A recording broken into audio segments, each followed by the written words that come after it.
앞서 말씀드린 대로 에스라 1장의 1절만 오늘 우리가 살펴볼 건데요. 좀 11절까지 좀 계속 나갔으면 좋겠는데 그렇지 못해서 좀 나오면 많이 좀 아쉽습니다. 말씀을 준비하면서 이런 생각을 해봤습니다. 우리 기독교의 이 신앙은요, 역설과 반전의 연속이 아닌가 하는 그런 생각을 해보았습니다. 십자가의 그 아픔, 십자가의 그 죽음, 참혹한 거잖아요. 그 십자가의 그 죽음이 또 가장 또 이렇게 화려하고 영광스럽고 또 찬란했던 그런 부활의 그 생명이 된 것처럼 우리의 복음을 가만히 보면 언제나 세상이 감당할 수 없는 그런 역설과 반전의 그 신비로서 가득 차 있다고 그렇게 생각이 되어집니다. 그리고 이 신비는요, 오늘 살아가고 있는 저와 여러분들의 삶을 뒤흔들고 있는 가장 강력한 그러한 영적인 원동력이 아닌가 하는 그런 생각도 해보게 되어집니다. 어쨌든 여러분, 지난주에도 제가 에스라 1장의 이 초반부에 있는 말씀을 통해서 역사의 그 무대 한가운데에서 일하고 계시는 우리 아버지 하나님의 아주 그 드라마틱한 반전의 서막을 한번 살펴보았습니다. 하나님은 이방의 그 제국의 어떤 페르시아 제국의 그 왕 고레스의 마음을 강력하게 깨우셨다고 했습니다. 감동시키셨다고 했죠. 그래서 그 본문에 우러라는 단어를 썼다고 했습니다. 깨우셨습니다. 그리고는 무너진 그 예루살렘의 그 성전을 건축하라는 조서를 내린 것을 여러분 잘 아십니다. 근데 사실 여기에 역설이 있다는 사실이죠. 사실 고레스 왕은요, 하나님을 경외해서 이 명령을 내린 것이 전혀 아니라는 것입니다. 그 정복당했던 그 사람들, 피정복민들의 그 환심을, 마음을 사기 위해서, 제국을 안정시키기 위해서 철저하게 얄팍한 어떤 정치적인 그러한 계산 속에 유화 정책을 썼던 그 결과, 그 산물로 이러한 성전 건축이라는 조서를 내려지게 되어졌다는 것입니다. 실제로 고레스는요, 하나님에 대해서 생각하기를 예루살렘이라는 한 지역의 동네의 지방신으로 그렇게 생각하고 있었습니다. 그래서 여러분, 지난주에 제가 여러분들에게 말씀드렸잖아요. 1장의 그 3절에 있는 말씀에 이스라엘의 하나님은 참신이시라는 그 내용의 문구는 없는 문구라고 했습니다. 그럼에도 불구하고 신학적으로 또 어떤 번역하는 그 어순에 있어서 좀 더 부드럽게 하기 위해서 이 문장을 삽입했다고 했었죠. 그런데 사실 이 에스라 1장 3절에 나오는 이 구절에서 그 고레스의 그 마음은요, 뭐였습니까? 그는 예루살렘에 계신 하나님이시라. 요 마음이라는 것이죠. 하나님의 단지 그 국한된 예루살렘의 동네에 지키는 지방신입니다. 그 정도밖에는 생각을 하지 아니했다는 것입니다. 근데 여러분 보십시오. 오늘 우주의 생명의 주권자 되시는 이 하나님이 지금 어떤 일을 벌이고 계셨습니까? 지금 얄팍한 머리 속에서 여러가지 많은 생각들을 하고서 그렇게 뭔가를 진행해 보려고 하는, 하나님을 알지 못하는 이 이방 왕 고레스, 그 고레스 왕의 입을 열게 했습니다. 그의 마음을 찌르고 깨뜨려서 깨어나게 하셨습니다. 그리고는 정작 바벨론의 그 안락함과 기득권에 취해가지고 영적으로 깊이 잠을 자고 있는 이 자기 백성들의 신념을 사정없이 흔들어 깨워가지고는 눈에 보이는 이 성전을 먼저 건축하게끔 만들어진다는 사실입니다. 그러면서 하나님은요, 세상에 빼앗기지 않은 백성들의 그 심령 속에 눈에 보이지 아니하는 그 성전, 생명의 성전, 참 성전을 또한 다시 지을 수 있도록 하는 그런 위대한 구원 역사의 전초 작업을 지금 하고 계신다는 겁니다. 그러한 그 모든 일에 있어서 구심점을 마련하고 계신다는 것이죠. 그리고는 하나님께서는 이 구원의 드라마를 위해서 지금 계속해서 나이를 분분하고 있습니다. 30대도 좋고요, 젊은 사람도 좋고요, 60대 이상의 늙은이, 노년도 상관없습니다. 오직 위로부터 임한 이 하나님의 영에 감동된 끼어있는 사람들을 지금 일으켜 세우셨다는 것입니다. 그리고는 지금 그 일어난 그 사람들을 지금 세우셔서 주의 일을 하시는데, 주저앉아 안주하고 있는 그 90%의 그 사람들이 아닌 이 10%의 사람을 가지고 그 일을 하시게 되어졌다는 것이죠. 지난주에 제가 여러분들에게 말씀드렸던 내용이 바로 이런 내용들이었다는 사실입니다. 근데요, 여러분, 오늘 본문의 6절부터 나오는 이 내용을 보면요, 굉장한 놀라운 일이 있다는 것을 발견하게 됩니다. 그것은 하나님이 이 믿음의 놀라운 일들을 진행하시는 그 가운데에서 그 사명자들에게 하나님께서는 입으로만 약속을 하지 아니하셨다는 사실입니다. 좁고 험난한 그 광야의 길을 걸어가는 그러한 일을 선택하셨던 이 소수의 남은 자들을 향해서 하나님이 앞으로 그들의 삶에 있어서 무엇을 채워주실 것이며 또 어떤 것을 회복시켜 주실 것인지에 대해서 지금 그들이 일하고 있는 이 삶의 현장에서 그들의 눈앞에 생생하게 이 모든 것들을 직접 확인할 수 있도록 그렇게 만들어주고 계신다는 사실입니다. 그래서 오늘 저는요, 이 6절에 있는 말씀을 통해서 우리가 한번 생각을 해보려고 합니다. 하나님이 우리의 삶에 있어서 어떤 것을 채워주시고 또 어떤 것을 회복시켜 주시기 위해서 그 모든 일들을 증명하시기를 위해서 이 모든 일을 지금 진행하고 있는가. 오늘 이 말씀 앞에서 우리가 한번 겸허하게 나 자신을 돌이켜보면서 이 말씀을 묵상해 보았으면 합니다. 지난주에 말씀드린 대로 하나님께 감동받은 자들이 다 일어났습니다. 그리고는 예루살렘으로 올라갈 준비를 합니다. 오늘 본문의 6절에 보시면요, 그 내용에 있어서 그 모든 일들을 진행하려고 하는 그 상황 속에서 6절에 그 사명 사람들이 은그릇과 금과 물품들과 짐승과 보물로 돕고라는 그런 말씀이 나옵니다. 5절에 보면은 다 일어나서 예루살렘으로 이제 출발하는 그런 모든 일을 준비하는 그 과정 속에서 그 사명 사람들이 놀랍게도 이스라엘 백성들을 도와준다는 그런 내용입니다. 여기 오늘 돕다라는 이 단어, 오늘 6절에 보니까 보물로 돕고라는 이 단어, 이 원래 뜻은요, 강하게 한다라는 뜻입니다. 견고하게 묶는다라는 그런 의미를 갖고 있습니다. 그냥 단순히 도와주는 그런 수준의 단어가 아니라는 것이죠.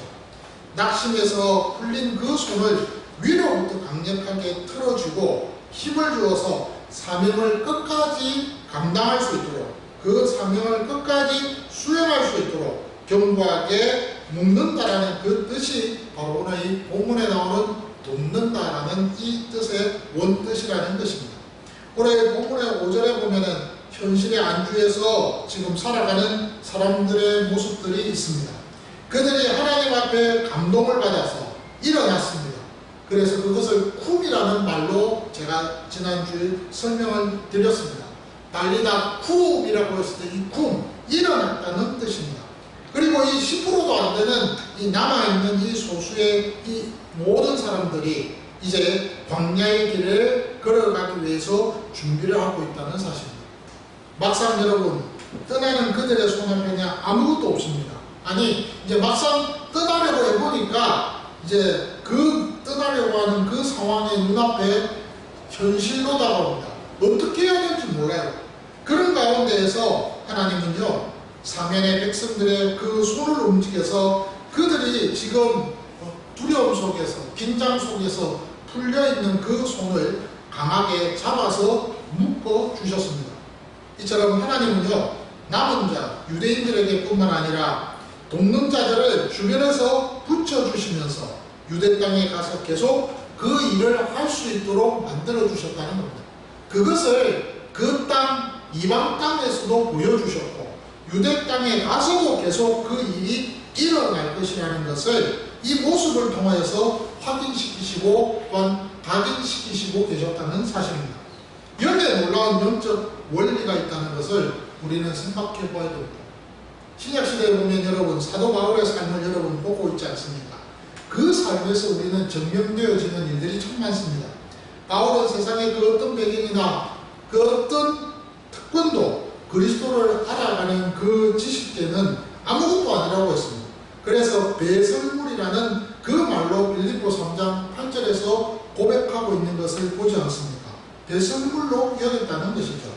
그가 이렇게 세상의 모든 것들을 배설물처럼 기꺼이 버리면서도 그 모든 비밀에 있어서 하나님 앞에서 나아가려고 했던 것은요, 바로 그 자신 안에 역사하시는 그리스도 예수의 생명이 있었기 때문에 가능했다는 것입니다. 골로새 3장 3절에서 또 4절에서 디모데후서 1장 1절의 말씀을 보니까 그 안에 그리스도의 생명이 있다는 그 사실에 대해서 언제나 바울은요, 그것을 확인하고 그 사실에 대해서 돌아보면서 확신하면서 믿으면서 자신의 일을 감당했습니다. 사도행전의 13장에 보시면 그 13장에 바울의 첫 번째 전도 여행이 시작되는 장면이 나옵니다. 그때 그 안디옥 교회에서 그들을 보낼 때에 아무런 준비가 없었습니다. 실제적으로 바울에게 있어서 가지고 가는 것은 복음 외에는, 자신의 안에 그 생명을 두고 있는 그 복음 외에는 들고 가는 것이 없었습니다.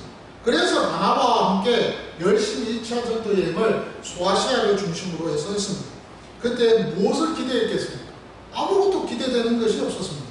그러나 그 생명이 바울을 이끌었기 때문에 사방으로 우겨쌈을 나누는 그러한 고난 속에서도 결코 혼자가 아니라는 그 사실에 감사하면서 자신의 사역을 감당했다는 것이죠. 하나님은 바울 안의 생명을 통해 환경을 움직이셨습니다. 사람의 손길을 펼치셨습니다. 그러면서 그의 모든 필요를 끊임없이 채워주고 계셨다는 사실을 우리는 사도행전과 함께 그의 바울 서신을 통하여 확인하게 되어진다는 사실입니다. 이것이 바로 예수의 생명을 가진 자가 누리는 하늘의 특권이라는 사실이죠. 바울은 빌립보서 4장 19절에서 분명히 이야기합니다.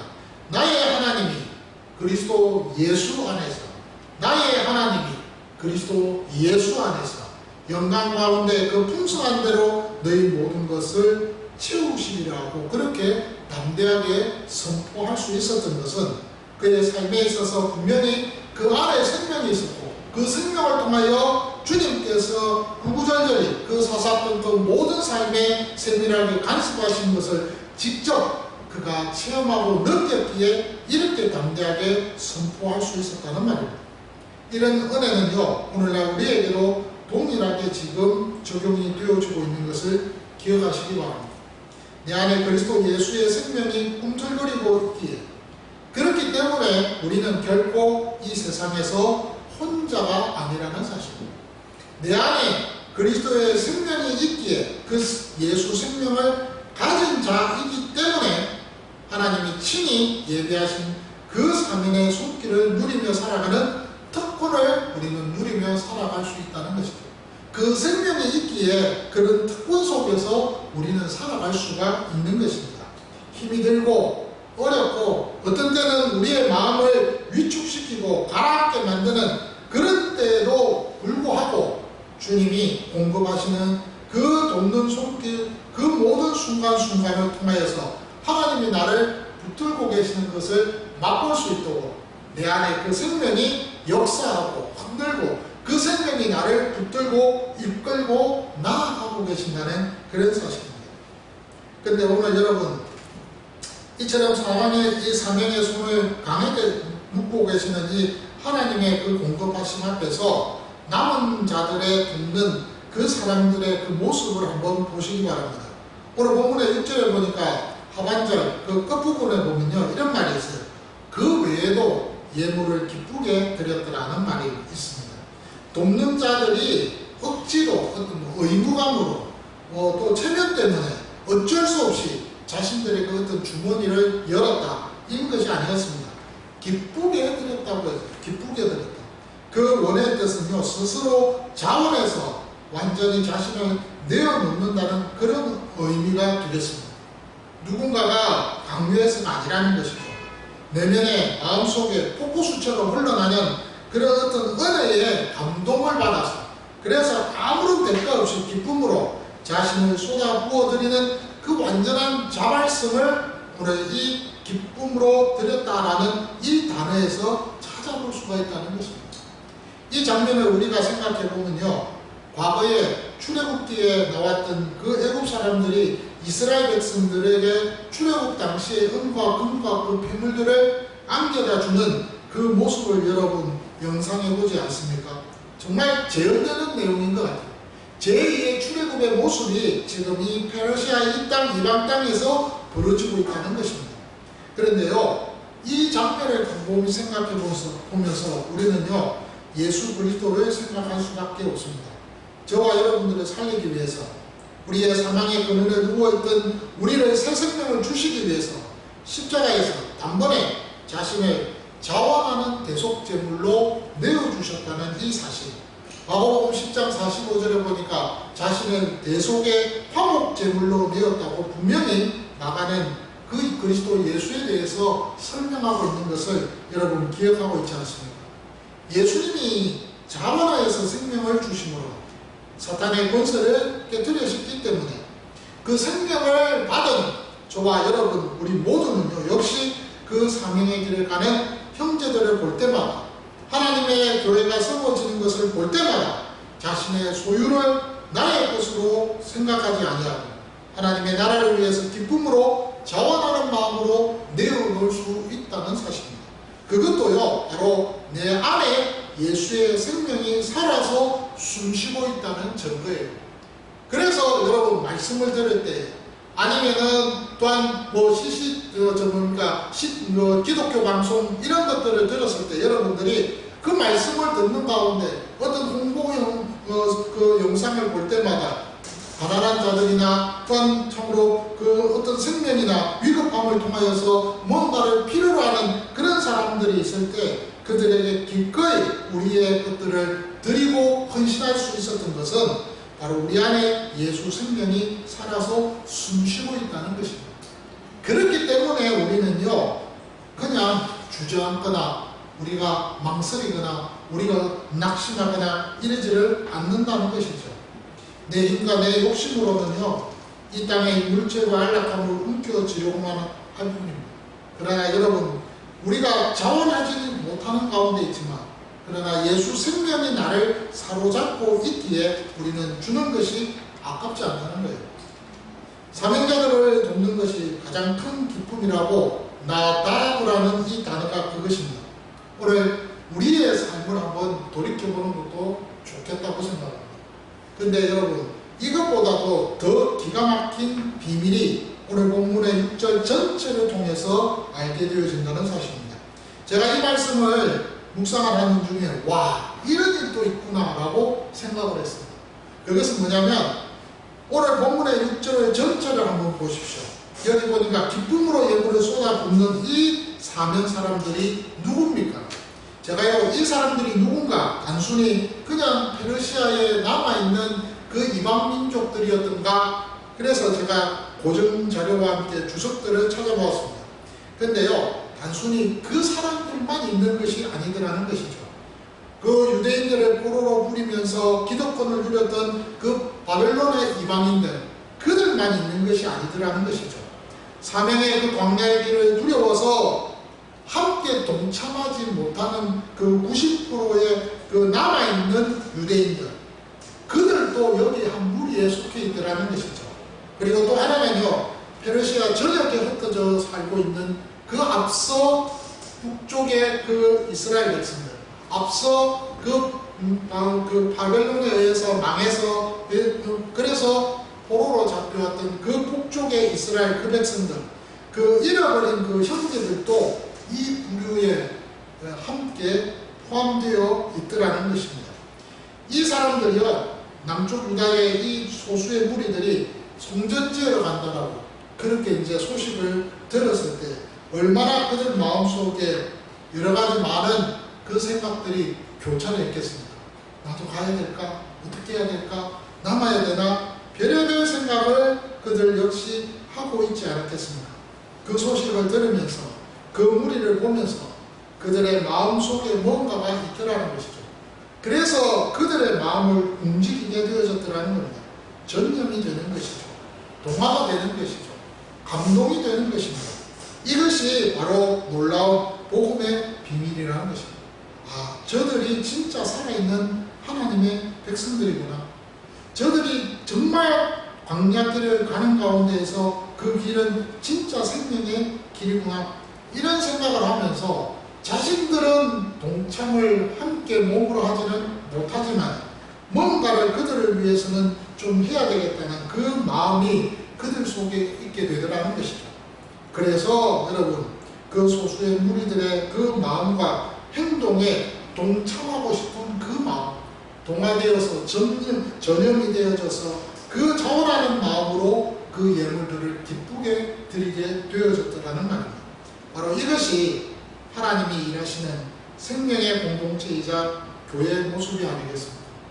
여러분, 하나님께서요, 그 사명을, 모든 일들을 계획하고 그 일들을 역사하실 때는요, 독불장군같이 일하지 않습니다. 절대로 그렇지 않습니다. 내 안에 그 예수 그리스도의 생명이 뜨겁게 요동쳐서 내 먼저의 그 영적 야성을 가지고 깨워서 일어나게 하시면요, 내 옆에 잠들고 있던 형제들이 그 모습을 보고 전념이 되고 맞아라고 깨닫게 되고, 그래서 일깨워져서 함께 일어나는 역사가 있게 되어진다는 사실입니다. 그러니까 여러분, 우리가 기도해야 됩니다. 어떻게? 하나님, 나로 인하여서 내 주변의 환경과 내 주변의 사람과 내 주변의 조건들이 변화되게 해 주시옵소서 라고 하셨습니다. 그렇게 기도해야 됩니다. 네. 그 기도를 우리가 해야 됩니다. 근데 그것을 위해서 우리는요, 어떤 일을 해야 됩니까? 우리가 주님 앞에서 희생이라는 것이 따라갈 수밖에 없다는 것이죠. 기쁨으로 무언가를 드렸다라는 것은요, 여러분, 희생입니다. 내 가진 것들을 조금이나마 남에게 주었다는 것은 희생입니다. 손해지요. 제가 잘 모릅니다만은 시골에서 어르신들이 소를 한 마리 잡거나 아니면 자기가 키우고 있는 돼지를 한 마리를 잡아서 귀한 손님들이나 잔치집에 그 음식을 내어놓는 경우들이 있습니다. 그럴 때요, 그 음식을 먹고 기뻐하는 많은 그러한 손님들을 우리가 보게 되는데, 그럴 때 저는 잘 몰랐습니다. 그런데요, 그 소가 그 집의 뭡니까? 재산입니다. 재산. 그리고 그 돼지가 그 집의 재산입니다. 돼지 한 마리를 재산으로 생각합니다. 소 한 마리가 그 집의 재산입니다. 그래서 제가 한번 이렇게 확인을 해보니까 그러더라고요. 옛날에는 소 한 마리를 가지고 자식을 공부를 시켰다는 그런 말이 있더라고요. 맞습니까? 저는 잘 모릅니다. 그런데 소 한 마리를 가지고 그 자녀의 공부를, 아들 한 명 공부를 시켰대요. 그 정도로. 그러면 여러분, 그 소는 그 가정에, 그 집에 뭐가 되는 거예요? 재산입니다. 재산. 근데 여러분, 오늘 여기 본문에 은과 금과 폐물과 여러 가지를 다 기쁨으로 내어놓았다. 이것은 뭐예요? 희생입니다. 손해입니다. 그런데 그 손해를 보고 희생을 보고 모든 것들을 다 내어놓았어요. 그런데 그 가운데에서 놀라운 역사가 있더라는 것이죠. 제가 오늘 여러분들에게 드리고 싶은 말은 뭔가, 내 곁에서 계산기를 두드리는 그런 사람들이 있습니다. 그들을 향하여서 우리가 손가락질을 하고 그들을 향하여서 우리가 왜 그러냐고 비아냥거리기 이전에요, 우리 자신들이 그들을 감동시키고 그들을 감화시키고 그들에게 거룩한 전염이 시작되게끔 하기 위해서는요, 우리의 희생도 필요하다는 것입니다. 우리의 시간이 희생되어져야 되고, 우리의 에너지가 희생되어져야 되고, 우리의 물질도 희생되어져야 되고, 우리의 모든 것들이 희생되어져야 된다는 사실입니다. 기다림도 마찬가지고요. 모든 것들이 다 희생해서 다 시작되어지는 것이죠. 오늘 주님은 우리에게 지금 도전을 하고 계십니다. 뭐라고 도전하고 계십니까? 너는 내 곁에 있는 사명자를 보며 여전히 시기하고 방관하는 바빌론의 구경꾼으로 남아있겠느냐? 아니면 생명의 불씨에 뜨겁게 동화되어서 주님의 몸된 교회를 세우고 하나님의 일을 힘써 감당하는 사명의 주역이 되겠느냐라고 도전장을 내고 있다는 사실입니다. 저와 오늘 여러분들이 이 말씀을 통해서 정말 우리의 상황을 한번 냉철하게 생각을 하고 돌아보는 것이 좋겠습니다. 분명한 것은 여러분, 하나님께서는 지금 우리를 향하여서 쿰이라고 말씀하셨습니다. 나이를 불문하고 쿰입니다. 젊었던 나이가 많았던 상관없어요. 쿰입니다. 일어나라고 하셨습니다. 일어나셔야 됩니다. 예, 우리에게 일어나게끔 하나님은 명령하고 계십니다. 이 시대가 우리를 일어나게끔 요청하고 있습니다. 그러면서 일어난 우리들을 향하여서 그냥 우리를 버려두지 않으셨습니다. 우리에게 모든 것들을 일어나서 감당할 수 있도록 채워주시는 것들이 있습니다.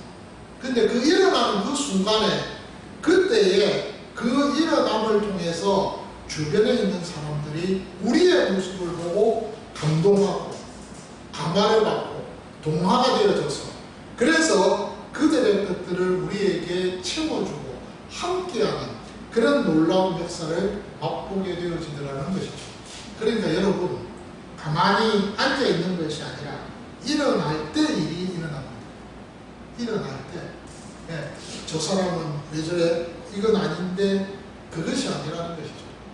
예, 우리가 일어날 때 그때 그 일어남을 통하여서 그 일어나는 모습을 보고 감동을 받는다는 것이죠. 오늘 이 말씀을 제가 준비하면서 제가 요즘 저의 근황을 한번 좀 말씀을 드리려고 합니다. 그냥 들으시면 되겠습니다. 얼마 전에 여러분 잘 아시는 대로 반강제적으로 제가 직장을 그만뒀습니다. 참 이 이야기는 맨날 이렇게 많이 써먹는 이야기인데 죄송합니다. 그래서 사실 좀 우리 가정에 있어서 그 경제적인 부분들이 그렇게 여롭지는 않습니다. 옛날하고는 좀 다르더라고요. 근데 제가 조금 힘든 가운데 있는데 곰곰이 생각을 해보니까 그 중간중간에 하나님께서 일을 주시더라고요. 영속적으로 우리가 그 일을 하지는 못하지만은 그러나 중간중간에 일을 주셨습니다. 이번 달에도 사실 저는 또 일을 하게 됩니다. 예, 이번 달 중순부터 또 일을 하게 되어졌습니다. 근데 제가 놀라운 것 하나 비밀은요, 저희 가정을 하나님께서 굶기지는 않으시더라는 것이죠. 그래서 열심히 잘 먹고 잘 삽니다. 힘들었지는 않지만. 근데요, 무엇보다도 제가 주의 일을 하는 데 있어서 마음을 정하고 그 일을 하려고 할 때 하나님이 적절한 환경과 조건들을 만들어 주시더라는 것이죠. 더 제가 감사한 것은 사역을 하겠다고 마음을 굳혔을 때 하나님께서 불안한 마음을 주지 않으셨습니다. 그래도 하나님이 치워주실 거야. 그래도 하나님이 이끌어 주실 거야. 그래도 하나님께서 또 여러 가지 많은 일들을 통해서 세우고 그 일을 이끌어 인도해 주실 거야 라는 그런 마음의 확신이 제 속에 자꾸 일어나게 되어졌습니다. 요양보호사 일을 하면서 그 일이 어떤 때는 중단되기도 하고 다시 시작되기도 하고 하는 그런 과정들을 보면서 하나님이 적절한 시기에 나를 이렇게 일을 시킬 때도 있고 또 그 일을 그만두게도 하시는구나 하는 그런 생각을 해보게 되어졌습니다. 여러분, 중요한 것은요, 마음을 정해서 뜻을 정했던 그 다니엘처럼 그렇게 뜻을 정해서 뭔가를 해보겠다고 일어나니까 주변에 많은 사람들이 도와주더라는 것이죠. 그리고 그 환경들을 하나님께서 주변의 모든 사람들의 마음을 감동시키셔서 그 일들을 이루어 주시더라는 것입니다. 에스라 1장 6절에 있는 이 한 절의 말씀은 우리에게 영적 원리와 진리를 기억하게 하는, 생각나게 하는 말씀입니다. 우리의 신앙은요, 역설입니다. 그리고 우리의 신앙은 반전의 연속입니다. 반전과 역설이 연속되어지는 우리의 신앙생활 속에서 우리는요, 이런 오묘한 어떤 절묘한 재미가 있고 이런 극적인 드라마틱한 것이 있기 때문에 예수 믿는 즐거움이 있지 않겠습니까? 이 원리는요, 저와 여러분 개인뿐만 아니라 우리 가족 공동체 안에서도 동일하게 적용되어지고 있다는 사실을 기억하시기 바랍니다. 우리 교회 공동체 안에서도 이 원리는 계속 적용되어지고 있다는 사실입니다. 그것을 알기 때문에, 그 비밀을 알고 있기 때문에 우리는 세 가지의 마음을 가지고 그런 자세를 가지고 살아야 되지 않을까 싶습니다. 먼저 내 안에 그리스도 예수의 생명이 있다는 이 사실을 다시 한번 확인하고 확신하고 붙들고 믿음으로 나아가는 저와 여러분들이 되십시오. 그리스도 예수 그분이, 그 예수의 생명이 우리 속에 있다는 것을 확실하게 두셔야 됩니다. 두 번째는 기대하는 마음으로 기다리면서 동시에 움직이며 살아가십시오. 쿵 하라고 할 때는 그냥 쿵 하십시오. 앉아 있으라고 하실 때는 앉아 있으면 됩니다. 오늘 출애굽기 14장 13절의 말씀을 보니 가만히 서서 여호와께서 오늘 너희를 위하여 행하시는 구원을 보라고 했습니다.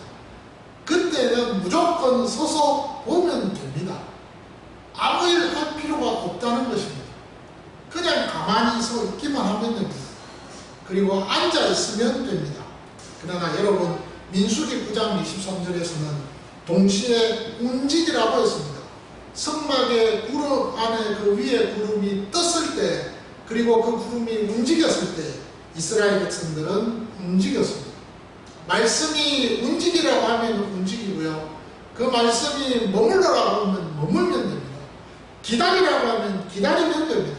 그러면 그 다음에 하나님께서 책임지시고 역사하신다는 것이기 때문에, 그래서 기대하는 마음으로 여러분 기다리십시오.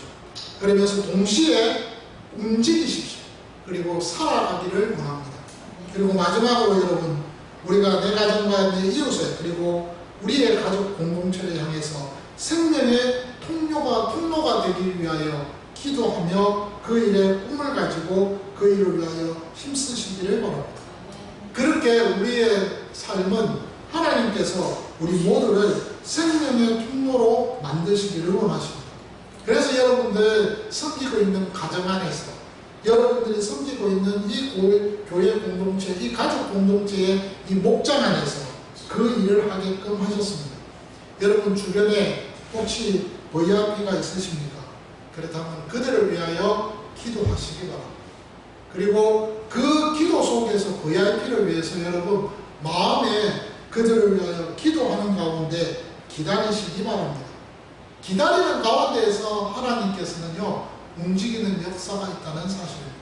그 가운데에서 하나님은요, 여러분들의 생명의 통로로 만들어 주실 것입니다. 그래서 그들을 목장으로 인도했을 때, 그 다음에는요, 하나님께서 강권적으로 그 VIP들의 마음을 흔드시고 일으키시고 깨우시고 감동시키시겠다는 사실입니다. 우리에게 많은 이 외에도 고백들과 결단들이 있을 것이라고 생각합니다. 오늘 이 말씀을 들으시면서 여러분들은 많은 생각과 결단과 고백들이 분명히 있으실 겁니다. 근데 결국에는 여러분, 이 모든 고백과 결단의 전제는 뭘까요? 바로 예수 그리스도입니다. 그 그리스도 예수, 그분의 생명이 내 안에 있다는 그 사실 때문에 오늘도 이 말씀을 여러분들이 들으면서 생각하면서 결단하고 고백하고 여러분들의 삶을 돌아보는 시간이 되지 않겠습니까? 오늘 이 말씀을 묵상하면서 이번 한 주간도 하나님 앞에서 후회 없는 그런 삶을 살아가는 우리 모두가 되시길 주님의 이름으로 축원합니다.